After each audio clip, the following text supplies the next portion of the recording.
In today's video, I'm going to teach you a guide how to add user authentication in Lovable. We'll start in the Lovable dashboard. Head to your home screen and scroll down to the list of projects.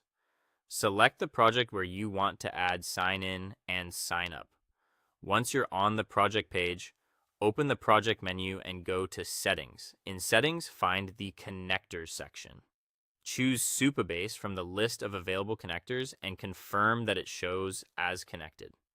If it isn't connected yet, follow the on-screen flow to link your supabase project, then return to your Lovable project once the status shows connected. Back in your Lovable project, use the prompt area to ask Lovable to create authentication with supabase.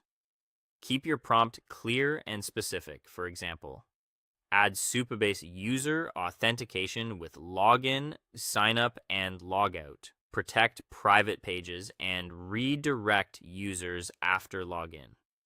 Lovable will generate the necessary pages or components and wire up the basic logic. When it's done, review the generated UI and routes to ensure there's a login screen, a sign-up flow, and protected areas that require an active session. If anything looks off, refine your prompt and regenerate. Small, precise instructions usually yield the best results. Next, switch over to the supabase dashboard and open your project. Go to the authentication section. In authentication, open URL configuration. This is where you confirm the redirect URLs used during sign-in, sign-up, and email confirmations. Add the exact URLs your app will use after authentication. Include your Lovable preview URL for development and your production URL if you have one. The redirect must match the domain and path your Lovable app expects for callbacks. Otherwise, you may see errors or get stuck after logging in. Save your changes once the URLs are correct. At this point, return to Lovable and test the flow.